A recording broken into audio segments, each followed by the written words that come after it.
चयन पर हर किसी का अधिकार है। प्रत्येक माणूस आपल्या आपल्या पद्धतीने चयन करू शकतो। कोणी एखाद्याला वामपणे बोलण्याचं चयन करू शकतो आणि कोणी त्याला योग्य पद्धतीने समजून घेण्याचं चयन करू शकतो। म्हणून चयन पर प्रत्येक हर किसी का अपना अपना अधिकार होता है। प्रत्येकाने चयन करते वेळेस फक्त योग्य मार्गाचा अवलंब केला पाहिजे। कारण ज्यावेळेस आपण योग्य मार्गाने चालण्याचा प्रयत्न करतो त्यावेळेस आपण एका योग्य मार्गाने एका योग्य सटीक पद्धतीने चालत असतो। कारण भगवंताने सांगितले की तू काय निवडावं हे तुझ्या हातात आहे। निवडण्याचा अधिकार तुझ्या हातात दिलेला आहे पूर्णपणे। प्रारब्ध कसा लिहायचा आहे हा प्रत्येकाच्या जीवनामध्ये हा अधिकार प्रथमतः प्रत्येक माणसाच्या हातामध्ये दिला आहे। परंतु माणसाने आपला प्रारब्ध कशा पद्धतीने लिहिला पाहिजे हे प्रत्येक माणसाला ठरवायचे आहे। मग भगवंत सांगत असतात की अरे हे मनुष्या, ह्या मनुष्य जन्मामध्ये आल्यानंतर फक्त तू सत्कर्म कर, अघटित कर्माच्या बाजूने तू जाऊ नको। मग प्रश्न पडतो का सत्कर्मच करायचे आहेत तर अघटित कर्म निर्माण केले असतील कशाला? सांगताना सांगितले की प्रारब्ध लिहायचा कसा, म्हणून अघटित कर्म आहे। तर अघटित कर्माच्या व्याख्या अनेक आहेत। अघटित कर्माचा मार्ग खोलामध्ये आहे, परंतु आपण तिथपर्यंत न पोचता प्रथम फक्त जाणून घेणे गरजेचं आहे की फक्त आपण सत्कर्म करत राहिलो पाहिजे। प्रथमतः सांगायला गेलं सत्कर्म करायची गरज नाहीये, अघटित कर्माच्या बाजूचा अवलंब करायचं नाही। सत्कर्म आपल्या पण होतात, कारण की सत्कर्म आहेतच ठिकाणी आहेत। आपण फक्त अघटित कर्माच्या मार्गावरती जातो आणि अघटित कर्माचा मार्ग बदलून आपण बदलला की सत्यकर्माच्या मार्गावरती आपोआप चालून येतो। म्हणून सत्कर्म करायची गरज नाहीये कधीच। पण ज्यावेळेस आपण अघटित कर्माचा मार्ग सोडतो त्यावेळेस आपण सत्कर्माच्या मार्गावरती येतो, त्यावेळेस आपण सत्कर्म केले असं आपण गृहीत धरतो फक्त। म्हणून भगवंत सांगतात की बाबा जीवनामध्ये आल्यानंतर मी प्रत्येकाला जन्माला पाठवते वेळेस प्रत्येकाला उदाहरण स्वरूपात पांढऱ्या रंगाचं वस्त्र परिधान करून पाठवलं आहे। परंतु मनुष्याने जीवनामध्ये आल्यानंतर ते पांढऱ्या रंगाचं वस्त्र किती रंगवायचं हे त्याच्या हातामध्ये आहे। कारण त्याचं चरित्र मी शुद्ध निर्मळ स्वच्छ दुधासारखं बनवून पाठवलं आहे। परंतु तो सदैव जीवन जन्मल्यापासून हळूहळू जसा मोठा होत जातो म्हणा, त्या कालावधीमध्ये माणूस जसा पुढे मोठ्या मार्गाने जातो, काही जण मार्ग बदलून वामपंथी मार्गाचा वापर करतात, काही जण सत्य जीवन जगतात, काही जण सत्य जीवन जगत असताना सत्य जीवनामध्ये ठराविक गोष्टीचं असत्याने करतात। परंतु ते अंगावर घातलेलं पांढरं कापड आपल्याला किती रंगवायचं आहे हे प्रत्येकाच्या हातामध्ये आहे।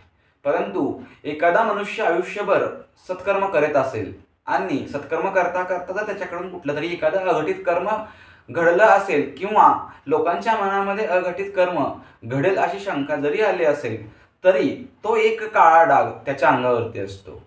परंतु लोक पाहताना संपूर्ण पांढरा शर्ट कधीच पाहत नाहीयेत, तो फक्त अंगावर असलेला एक काळा डाग पाहतात।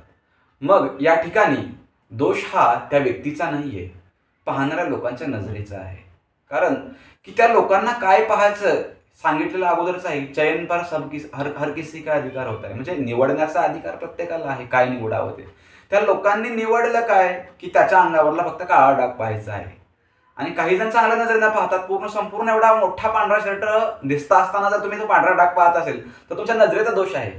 म्हणून आपल्या नजरा प्रथमतः आपण प्रत्येकाने योग्यरित्या ठेवल्या पाहिजेत एखाद्याकडे पाहण्याच्या। मग तिथून पुढल्या कालावधीमध्ये काय होतं बडे बाबा की माणसाला पांढरा शर्ट घालून तो जन्माला घातलेला आहे।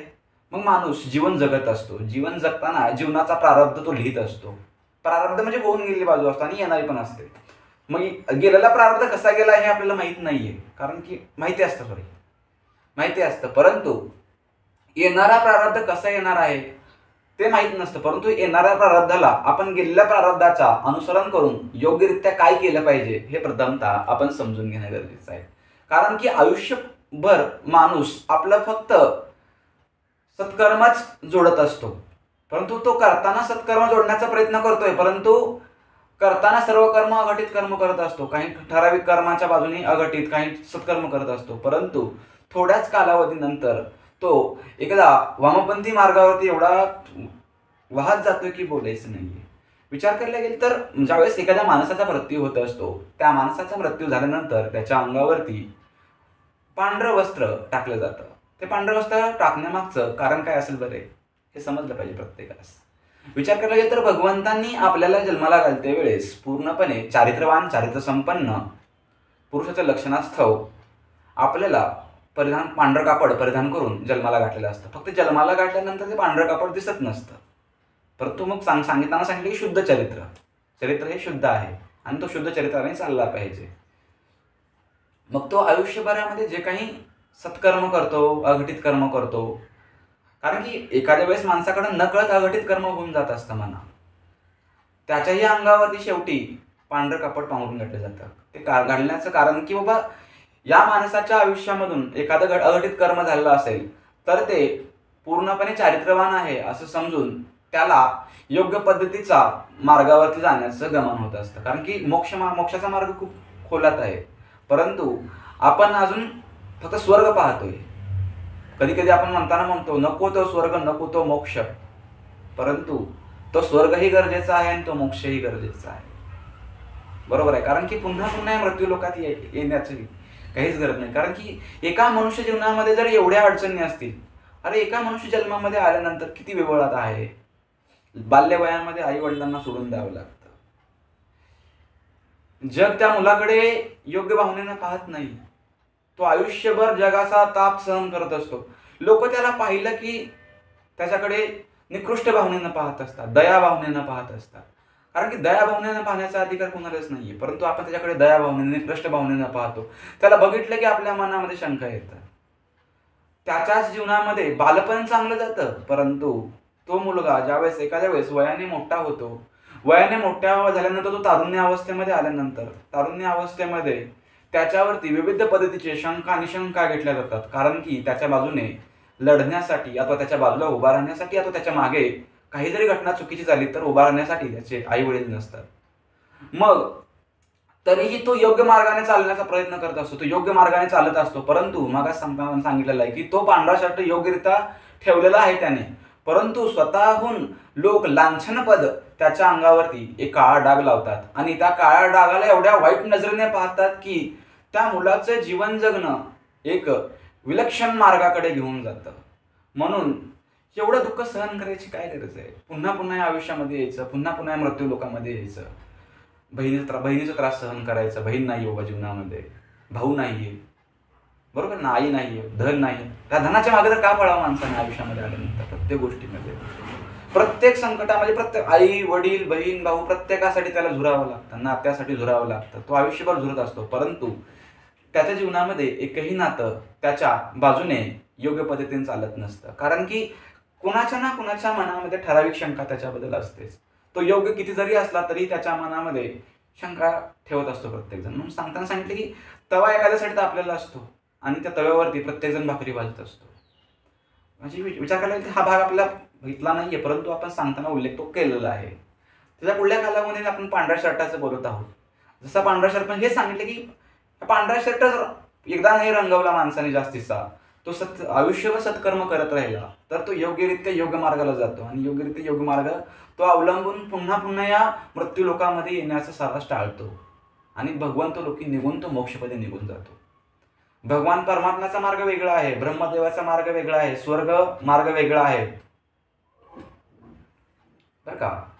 म्हणजे पाताळ लोक वेगळा आहे. हे प्रत्येक ठिकाणचा विचार करायला गेला तर 3 कोटी योनीमध्ये फिरून फिरून माणसाला पुन्हा मनुष्य जन्म मिळतोय. हा मनुष्य जन्म एकदाच जगायचा माणसाने. आता आपण जो जगतोय तो एकदा नाही, याच्या अगोदरही आपला मनुष्य जन्म झालेला आहे, कित्येक वेळा झाला असेल. इसलिए कहा है कि कई जन्मों से बुला रहा हूं कोई तो रिश्ता जरूर होगा. मेरे भगवान परमात्मा कहते कई जन्मों से बुला रहा हूं कोई तो रिश्ता जरूर होगा, नजरों से नजरे ना मिला पाऊ मेरी नजर का कसूर होगा.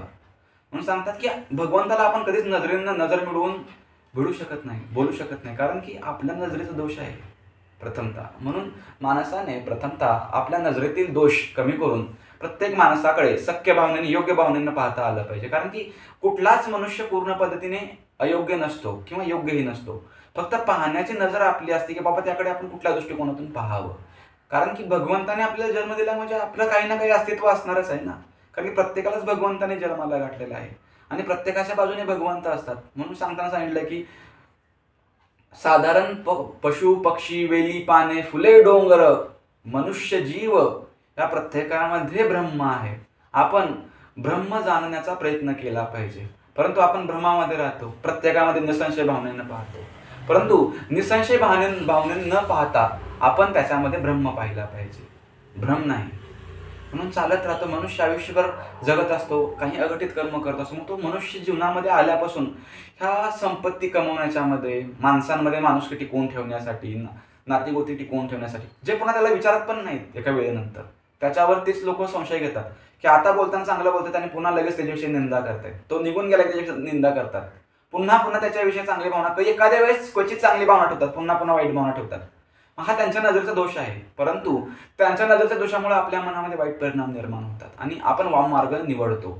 आणि वाममार्ग निवडल्यानंतर आपल्या वाणीमधून वाणीची वांछना होते आणि आपण बदलत जातो. म्हणून सांगताना सांगितलं की मनुष्य ज्यावेळेस मृत्यूशय्यावरती जातो, मृत्यू झाल्यानंतर त्याच्यावरती पांढरं वस्त्र परिधान केलं जातं, म्हणजे टाकलं जातं. परिधान करण्याचा अर्थ वेगळा आहे. परिधान करणे म्हणजे घालणे आणि टाकलं जातं. म्हणून सांगते की जन्म झाल्यानंतरचं पांढरं वस्त्र आपल्याला दिसत नाहीये, परंतु मृत्यूनंतरचंही दिसत नाही. परंतु आपण दुसऱ्याच्या जीवनामध्ये पांढरे वस्त्र पाहिलेले असतात, पांघरू घातलेला. परंतु भगवंताने जन्माला घातलेलं आपल्याला आयुष्यभर कधीच दिसत नाही. पांढरं वस्त्र घालून भगवंताने आपल्याला जन्माला घातलेलं कधीच दिसत नाही. म्हणून ज्यावेळेस आपण मृत्यूशय्यावरती जातो, मृत्यूच्या गेल्यानंतर त्या ठिकाणी आपल्या अंगावरती पांढरं कापड टाकलं जातं. कारण की आपण बाबा भगवंत मार्गाला चाललेलो असतो. कारण की हा मृत्यू लोक संपला की आपण पुन्हा वेगळ्या मार्गावरती जाण्याचा प्रयत्न करतो. कारण की आपल्याला अनेक जन्मामध्ये जायचं आहे. जर त्याचे सत्कर्म असले तर तो एका योग्य योनीमध्ये फिरून तो पुन्हा निघून जातो मोक्षपदी रूपी. मग पुन्हा अशा गोष्टी घडू नयेत म्हणून जर त्याच्याकडनं अघटित कर्म घडलेले असतील किंवा आयुष्यभर त्याने अघटित कर्म केले असतील तर ते दिसू नयेत, फक्त लोकांच्या नजरेमध्ये दिसू नयेत त्यानं काय केलं होतं. कारण की काही लोक आयुष्यभर त्याच्यासोबत वाईट वागतात, परंतु शेवटी त्याच्या अंत्यसंस्काराच्या वेळी येऊन रडतात. काही लोक आयुष्यभर त्याच्याकडे चांगल्या नजरेने पाहतात, परंतु मरणानंतर त्याच्याविषयी वांछना काढतात. हे साधारण कर्म आहे. परंतु त्या लोकांच्या नजरेमध्ये पुन्हा त्या नजरेचा प्रादुर्भाव होऊ नये, कारण की त्याच्या मृत्यूनंतर तर लोक काही बोलू नयेत. म्हणून जाताना कमीत कमी त्याचा चेहरा पाहू नये म्हणून लोक त्याच्या अंगावरती पांढरं कापड टाकलं जातं. परंतु हे आपण क्रिया करत असतो, परंतु हे सर्व भगवंत निर्मितीचं साधन आहे. प्रश्न पडतो पांढरं कापड भगवंतांनी कसं काय निर्माण केलं. अरे आपल्याला बुद्धी दिलेली आहे, विवेक दिलेला आहे. विचार करायला लागेल तर शरीर आहे. विचार करा, हे शरीर सांगताना सांगितले शरीर, मन, इंद्रिय हे सर्व कधीही आपल्यासाठी वापर करण्यासाठी नाही आहेत, हे दुसऱ्यासाठी वापर करण्यासाठी आहेत. म्हणून सांगताना सांगितले की हे शरीर, इंद्रिय, मन, बुद्धी हे सदैव इतरांसाठी वापरली पाहिजे, धर्मरक्षणासाठी वापरली पाहिजे. परंतु आपण ह्या शरीर, इंद्रिय, मन ह्याच्यामध्ये भोग, विलास, भय, ईर्षा, मोह, माया, मत्स्य ह्याच्यामध्ये वापर करतोय. परंतु हे सत्यकर्माच्या बाजूने चालण्यासाठी हे शरीर दिलेलं आहे, हे इंद्रिय दिलेले आहेत. ह्या इंद्रियावरती प्रभुत्व मिळवून तुम्ही इंद्रिय स्वाधीन होऊ शकता. म्हणून सदैव माणसाने सत्कर्माचा मार्ग अवलंबला पाहिजे. पुन्हा सत्कर्म का सांगावं लागत आहे की असत्य कर्म करू नका, त्यावेळेस सत्कर्म आपल्या पण होतील असं सांगितलेलं आहे. परंतु माणसाच्या मनामध्ये आजही शंका आहे की सत्कर्म केले पाहिजे. परंतु सत्कर्म करायची गरज नाही आहे, असत्कर्म करायची गरज केलं नाही की आपल्याकडून सत्कर्म होत असतात. इसलिए भगवान कहते हैं कि कई जन्मों से बुला रहा हूं, कोई तो रिश्ता जरूर होगा, नजरों से तेरी नजरें ना मिला पाऊं, मेरी नजर का कसूर होगा. भगवंत आपल्याला कित्येक जन्मापासून बोलवत आहे रे ये, परंतु आपण ह्या मोह, माया, मत्स्य या जीवनामधून बाहेर पडण्याचा प्रयत्न करत नाहीयेत. हे मोह मायाचं जंजाल आपल्याला सोडूच वाटत नाहीये. पुन्हा इथे येऊ वाटतं आणि पुन्हा वेदना सहन कराव्या लागतात. काय माणसाला थोड्या वेदना येतात का? किती वेदना दिसतात. आयुष्यभर मरमर करतो माणूस, काय आयुष्यभर मरमर करतो एक झोपडी बांधण्यासाठी, आयुष्यभर मरमर करतो, परंतु त्याच झोपडीमध्ये त्याचं जीवन कसं असतं. विचार करायला गेलं तर आजच्या कालावधीमध्ये शहरी वस्तीकरण आहे. शहरी वस्तीकरणामध्ये विचार करायला गेलं तर एक मनुष्य जन्मल्यापासून आयुष्यभर मरमर करत असतो आणि तो एक फक्त 10व्या मजल्यावरती 2 खिडकीचा फ्लॅट घेतो आणि त्या फ्लॅट घेण्यासाठी आयुष्यभर जीवन घालवतो. संसारामध्ये पडून असं नाही बाबा संसार करू नये असं नाही, परंतु संसार करावा. परंतु संसार करताना माणसाने सदैव चांगले कर्म करत करत संसार केला पाहिजे. कारण की सांगताना मोक्ष मार्ग सांगताना सांगितलंय की एखादा विरक्त झालेल्या व्यक्तीला लवकर मोक्ष मिळत नाही, परंतु एका संसार करणाऱ्या माणसाला, संसारामध्ये अडकलेल्या माणसाला मोक्ष लवकर मिळतो. कारण का, विरक्त झालेला माणूस हा फक्त एकमेव भगवंताचं नामस्मरण करत असतो. आणि संसारामध्ये असलेला व्यक्ती तिथे तर तो भक्ती भजन करत असेल, कीर्तन करत असेल, तर त्याला मोक्ष मार्ग लवकर का मिळतो? तर तो संसारामधून वेळ काढून, संसार इतर व्यापी जीवनामधून वेळ काढून तो भक्ती करत असतो, म्हणून त्याला मोक्ष लवकर मिळतो. आणि विरक्त झालेल्या माणसाला लवकर मोक्ष का मिळत नाही? तर त्याच्या हातातून अनेक माणसांना मार्ग दाखवण्याचं कार्य घडत असतं, म्हणून त्याला लवकर मोक्ष मिळत नाहीये. तो पुन्हा पुन्हा फिरत असतो, खूप भ्रमंती करत असतो. त्याला मोक्षाच्या मार्गावरती तो निघालेला असतो, परंतु त्याला मोक्ष मिळण्याच्या अगोदर कित्येक लोकांना तो मोक्षाच्या मार्गावरती पाठवण्याचं कार्य करत असतो, परंतु त्याला लवकर मोक्ष मिळत नाही. कारण की भगवंत म्हणतात की ठराविक माणसं मला सापडतात की बाबा भगवंताविषयी म्हणजे माझ्याविषयी जगाला सांगण्याचं कार्य करत आहेत. जर मी याच लोकांना लवकर मोक्षमध्ये नेलं तर हे कार्य सतत चालत राहणार कसं? जे काही असत्याच्या मार्गावर जे लोक गेले आहेत त्यांना सत्य मार्गावरती आणायचं कसं? त्यांच्यामध्ये सत्य जीवन जगवायचं कसं? हे म्हणजे मार्गदर्शन करणारा कोणीच सापडणार नाही. म्हणून विरक्त झालेल्या माणसाला भगवंत जास्त लवकर मोक्ष देत नाहीत आणि संसारामध्ये असणाऱ्या माणसाला लवकर मोक्ष देतात. फक्त की माणसाने ठराविक गरजा पूर्ती करून पुन्हा संसारातून तो विरक्त झाला पाहिजे, परंतु माणूस तेवढा होत नाहीये. अजून तो म्हणतो, अरे माणसाचं वय 70 वर्ष झालं, 62 वर्ष झालं, तरी पण तो म्हणतो मला कमवायचंय, मला अडचणी येतात. काय किती अडचणी येतात? अरे तुझ्याकडे धन वैभव सर्व आहे ना, मौल्यवान रत्न आहे, सर्व असतानाही तू तुझं मौल्यवान असणारं शरीर जपत नाहीयेस. तुझ्या अंगावर सोन्याला काय करायचंय? मौल्यवान शरीर भगवंताने जन्मताच तुला लाखो करोडो रुपयाची प्रॉपर्टी दिली आहे, त्या प्रॉपर्टीला जपण्याचं कार्य कर. आयुष्यभर तुला सांगितलं कशासाठी? त्याला जपण्याचं कार्य कर. विचार करायला घेता, ये रक्त मांस हड्डी का शरीर है, एक न एक दिन चला जाता है, पर जब तक तेरे हवाले किया है तब तक उसे संभालने का कार्य तेरे हाथों में रखा है. पर मनुष्य आयुष्यभर कमवण्याच्या मार्गावरती इतका पळतो की तो शरीराकडे लक्ष देत नाही. म्हणजे भगवंताने लाखो करोडो रुपयाची प्रॉपर्टी दिलेली आहे, त्या प्रॉपर्टीचा तो विचार न करता क्षणिक धन कमवण्यासाठी तो पळत असतो. त्याच्या पुरतं एवढं त्याला मिळालेलं असतं, परंतु लोकांकडे किती आहे, याच्याकडे किती आहे, त्याच्याकडे किती आहे हे पाहून तो अजून कमवण्याचा प्रयत्न करत असतो. म्हणून माणसाने सदैव ठराविक पुष्कळ धनाच्या मागे न लागता ठराविक धनाचा अवलंब करून सुखी जीवन जगून तो मोक्षपदी जाण्याच्या मार्गावरती त्याने गमन केलं आहे. करणं गरजेचं आहे. पुन्हा पुन्हा मृत्यू लोकांमध्ये येणं कधीही गरजेचं नाही. राधाराणी श्री कृष्ण गोविंद हरे मुरारी, हे नाथ नारायण वासुदेवा. श्री कृष्ण गोविंद हरे मुरारी, हे नाथ नारायण वासुदेवा. श्री कृष्ण गोविंद हरे मुरारी, हे नाथ नारायण वासुदेवा. श्री कृष्ण गोविंद हरे मुरारी, हे नाथ नारायण वासुदेवा. श्री कृष्ण गोविंद हरे मुरारी, हे नाथ नारायण वासुदेवा. भगवंत नामस्मरण, भगवंत प्राप्तीचे ग्रंथ इतके उल्लेखित आहेत की बोलायच नाही. कारण की तुम्ही आज ग्रंथाचा एखादा अध्याय वाचा, एखादा श्लोक वाचा, त्याला 1 तासाने वाचा, त्याचा अर्थ बदलतो. की तुम्ही ज्या मानसिकतेमध्ये बसून तो वाचतायत, तुम्ही ज्या पद्धतीने येत आहेत, म्हणजे माणसानं जेव्हा तुम्ही समाजामध्ये फिरून आलात आणि तुम्ही पुन्हा त्याला वाचता, त्याचा अर्थ पुन्हा बदलतो.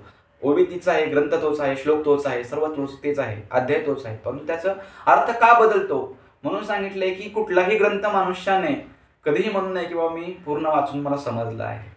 राधे राधे. राधा राधा राधा राधा राधा राधा राधा राधा राधा राधा मन हुई बावरिया.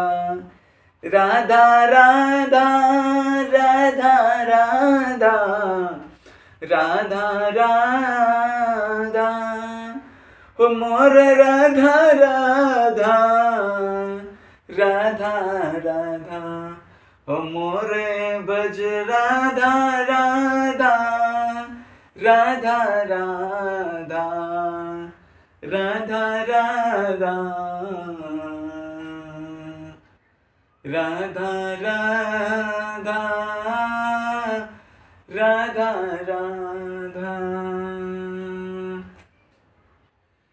राधा राधा, राधा राधा, राधा राधा।